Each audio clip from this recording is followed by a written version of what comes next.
हमारे YouTube channel butterfly study में आप सभी का स्वागत है। कक्षा 8वीं के विज्ञान विषय का 9वां पाठ आपदा प्रबंधन को लेकर प्रस्तुत है। आज हम इस पाठ का अध्ययन करेंगे। आइए शुरुआत करते हैं। आपदा से क्या समझते हो? आपदा के प्रकार कौन से हैं? पिछली कक्षा में हमने विविध प्राकृतिक आपदाओं की संक्षिप्त जानकारी प्राप्त की है। इस कक्षा में हम भूकंप और दूसरी कुछ प्राकृतिक आपदाओं संबंधी अध्ययन करने वाले हैं। भूकंप से क्या समझते हो? भूकंप के कौन से परिणाम होते हैं? भूकंप अर्थक्वेक, भूकवच में अचानक कंपन होना अथवा भूकवच के अचानक थोड़े क्षण के लिए हिलने को भूकंप कहते हैं। भूकंप के कारण भूपृष्ठ का कुछ भाग आगे पीछे या ऊपर नीचे होता है, इसलिए भूपृष्ठ सरलता से हिलता है। भूगर्भ में निर्माण होने वाले धक्के व लहरें जमीन के अंदर और ऊपर के पृष्ठभाग पर सर्व दिशा में फैलते हैं। भूकंप नाभि के ठीक ऊपर भूपृष्ठ पर स्थित बिंदु को भूकंप का केंद्र बिंदु कहते हैं। तीव्र स्वरूप की लहरें या धक्के सर्वप्रथम केंद्र के पास पहुंचते हैं, इसलिए वहां हानि का अनुपात सबसे ज़्यादा होता है। भूकंप के धक्के सौम्य अथवा तीव्र दोनों स्वरूप के हो सकते हैं। पृथ्वी पर होने वाले विध्वंसक भूकंप की अपेक्षा सौम्य भूकंप की संख्या अधिक होती है। पृथ्वी पर प्रतिदिन कहीं ना कहीं भूकंप होता है। नेशनल अर्थक्वेक इंफॉर्मेशन सेंटर के निरीक्षण के अनुसार अपने पृथ्वी पर प्रत्येक वर्ष लगभग 12,400 से 14,000 भूकंप होते हैं। संदर्भ www.iris.edu। इस आधार पर पता चलता है कि पृथ्वी हमेशा कम या अनुपात में कंपित होती है। यहाँ पर कुछ चित्र दिए गए हैं। इमारतों पर पड़ी दरार, भूकंप नाभि और भूकंप केंद्र, नाभि भूकंप केंद्र बिंदु, भूस्तरीय हलचल, भूकंप लहरें और यहाँ पर ऊर्ध्वाधर भूकंप मापक यंत्र और क्षैतिज भूकंप मापक यंत्र। भूकंप की जानकारी संकलित करने वाले यंत्र को सिस्मोग्राफ अथवा सिस्मामीटर कहते हैं। भूकंप की तीव्रता मापने के लिए रिक्टर पैमाना इस इकाई का उपयोग करते हैं। यह एक गणितीय इकाई है। भूकंप के परिणामों का वर्णन दिया है। इस तालिका का सावधानीपूर्वक अध्ययन करो।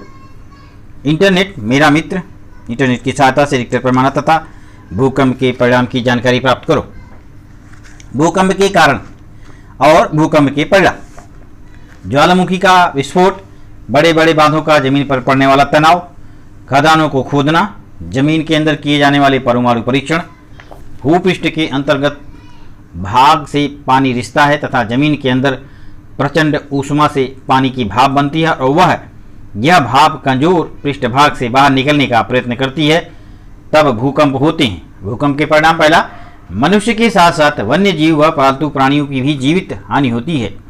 बहुत बड़े पैमाने पर आर्थिक नुकसान होता है। बिजली के खंभे, पाइपलाइन, घर, इमारत, रास्ते, लोह मार्ग उद्ध्वस्त होते हैं।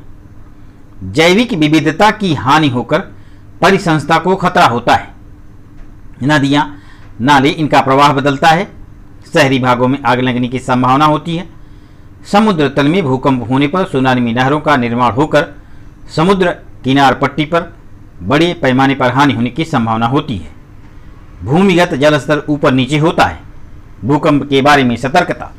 पहला, भूकंप के समय यदि तुम घर में हो तो भूकंप का पता चलते ही इधर उधर न दौड़कर बिना घबराहट उसी जगह पर शांत खड़े रहना चाहिए।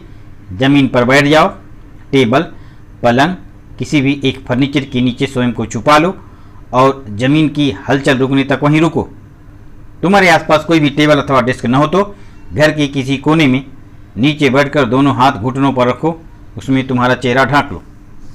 चलते हुए वाहन अथवा घर के बाहर हो तो सुरक्षित जगह देखकर तुरंत वाहन रोको और तुम भी वाहन के अंदर रुको, बाहर न निकलो। इमारत, वृक्ष, बिजली के तार के पास न रुको। भूकंप के समय यह मत करो। बहुमंजिल इमारत की लिफ्ट का उपयोग न करें, सीढ़ी का उपयोग करें। एक ही जगह पर असुविधाजनक स्थिति में ज़्यादा समय तक न बैठें। शरीर की थोड़ी हलचल करें। भूकंप के बाद बिजली के शॉर्ट सर्किट के कारण आग लग सकती है। इससे बचने के लिए घर का मेन स्विच सावधानीपूर्वक बंद करें। ऐसे समय मोमबत्ती, लालटेन, माचिस का उपयोग न करें। बैटरी टार्च का उपयोग करें। भूकंप रोधी इमारतें, जमीन की विशिष्ट सीमा तक हलचल होने से कोई खतरा नहीं होता। ऐसी इमारतों के निर्माण कार्य को भूकंप रोधक निर्माण कार्य कहते हैं। इमारतों के निर्माण कार्य के लिए भारतीय मानक संस्था ने कुछ कोड बनाए हैं। IS 456 के अनुसार से इमारत का निर्माण किया जाता है।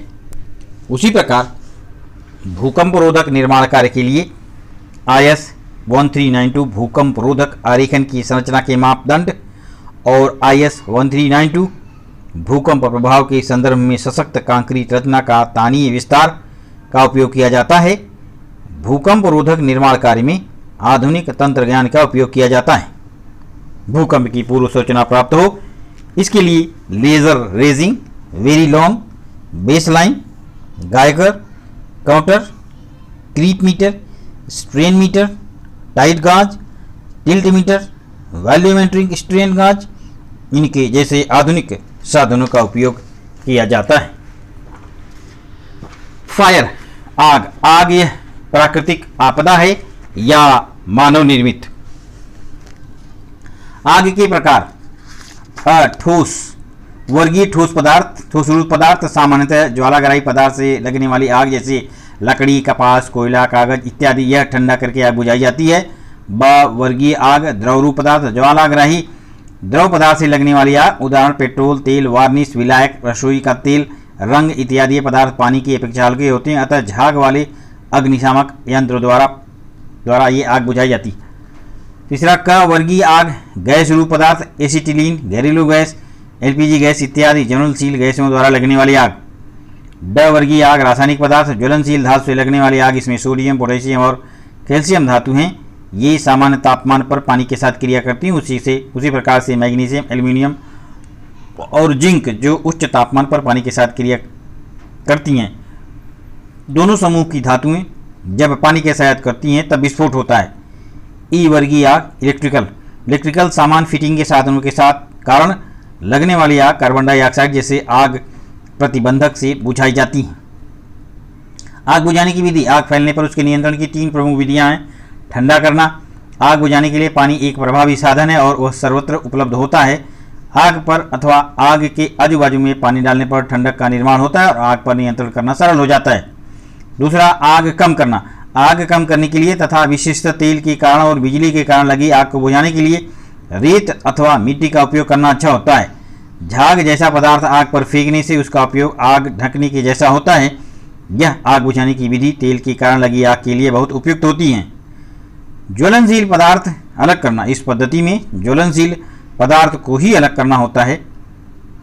लकड़ी का सामान अथवा अन्य ज्वलनशील वस्तुओं को आग के पास दूर करना चाहिए। तुरंत लगी आग को बुझाने के लिए स्ट्रिप पंप एक सबसे उत्तम साधन है। इस पंप से आग पर सभी ओर से पानी मारकर आग बुझा सकते हैं। सावधानी और सुरक्षात्मक उपाय।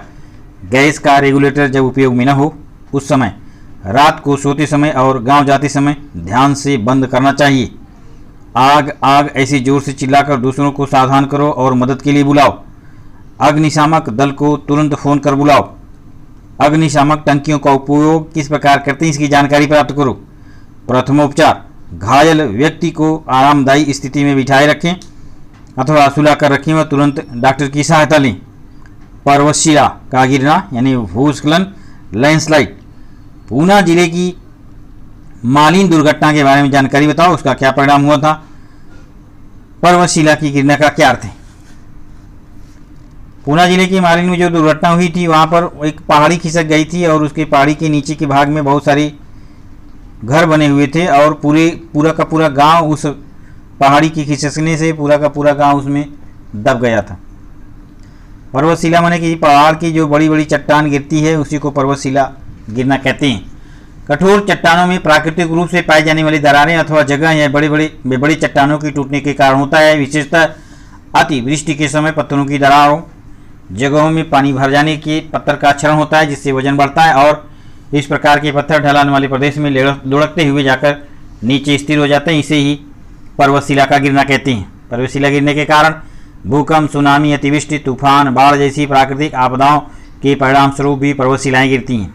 दूसरा, बेशुमार वृक्ष काटने के कारण ही जमीन का क्षरण होता है। पर्वतों तथा घाटियों में रास्ते बनाते समय पर्वत खोदने के कारण पर्वत कमजोर हो जाते हैं व उनके किनारों के पत्थर गिरते हैं।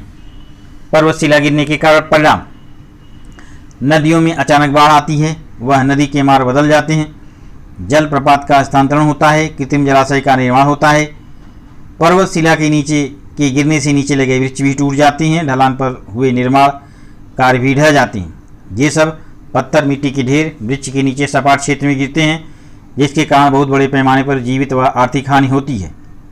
यातायात के मार्ग पर, लोह मार्ग पर पर्वतशिला गिरने से यातायात में बाधा आती है। भूस्खलन होने पर उस पर लगी वनस्पतियों का जीवन नष्ट होता है। आपदा निवारण तथा नियोजन प्रतिकृति: विद्यालयीन आपदा निवारण के संदर्भ में नियोजन प्रतिकृति द्वारा आपदा के समय मदद कार्य पहुंचाने में सुलभता होती है, इसलिए उसमें दी गई जानकारी होना आवश्यक है। नीचे एक नमूना तालिका दी गई है, उस आधार पर एक तालिका तैयार करो। प्रमुख मुद्दे हैं: विद्यालय की प्राथमिक जानकारी, विद्यालय का पूरा नाम व पता, मुख्याध्यापक का पूरा नाम, निवास का पता, संपर्क और विद्यालय संस्थापक और व्यवस्थापक का नाम और संपर्क और कुल कर्मचारी, विद्यालय आपदा प्रबंध समिति, अग्निशामक जागृति, सूचना, यातायात व्यवस्थापन, सुरक्षा, प्रसार माध्यम समिति। इस उप समिति में प्रत्येक में दो तीन सदस्य। इमारत की विस्तृत जानकारी, कुल कमरों की संख्या, कक्षाओं की संख्या, कक्षा, छत के निर्माण का स्वरूप, लकड़ी, पतरा, सीमेंट, इमारत की उम्र, वर्ष। विद्यालय के मैदान के विषय में जानकारी, विद्यालय में परिसर में खुले मैदान का प्रकार, खो खो, कबड्डी, प्रार्थना और अन्य मैदान की जानकारी, मैदान की मुख्य रास्ते से दूरी, विद्यालय की दिनचर्या, विद्यालय शुरू होने का समय, दीर्घ छुट्टी और लघु छुट्टी, विद्यालय के छूटने का समय, विद्यालय में दिन भर में लिए जाने वाले विविध उपक्रम, विद्यालय की संभावित दुर्घटनाएं, संभावित दुर्घटनाओं के नाम और स्वरूप, सामान्य, मध्यम, तीव्र, पहले हुआ नुकसान, फिलहाल की गई उपाय योजना, विद्यालय का आपदा प्रबंधन नक्शा, विद्यालय की सर्व इमारतें, उनकी रचना, मैदान, प्रवेश द्वार, विद्यालय की संभावित दुर्घटनाओं की जगह, आपदा के समय सुरक्षित जगह, नज़दीक का रास्ता, ये बातें सब उसमें बताना आवश्यक है। इस नक्शे के बारे में विद्यालय के सभी विद्यार्थियों को जानकारी देकर उसे विद्यालय के प्रवेश द्वार के पास लगाया जाए। विद्यालय की तैयारी, विद्यालय की संभावित दुर्घटनाएं और आपदा के अनुसार विशिष्ट कालावधि में हर महीने तैयारी की जाना चाहिए। इस समय उपस्थित विद्यार्थी की संख्या, दिनांक, समय और कमियां, इसकी जानकारी नोट करना चाहिए। कार्य संस्थाओं के कार्य: राष्ट्रीय भूकंप विज्ञान केंद्र, national centre of seismology, NCS, केंद्र शासन के भूविज्ञान मंत्रालय के अंतर्गत भूकंप और विविध आपदा में संदर्भ के में अनुसंधान का कार्य करती है। दूसरा, भूस्खलन के संभावित परिणामों का सुनियोजित अंदाज लेने के लिए भारत सरकार ने इंडियन माउंटेनिंग इंस्टीट्यूट व international centre for integrated mountain development, इन संस्थाओं के द्वारा अनुसंधान पर कार्यक्रम शुरू किया है। भूस्खलन इंस्टीट्यूट ऑफ जियोलॉजी व वर्ल्ड जियोलॉजिकल फोरम, इस संस्था की मदद ली जाती है। इस प्रकार से हमारा ये पाठ समाप्त होता है। धन्यवाद।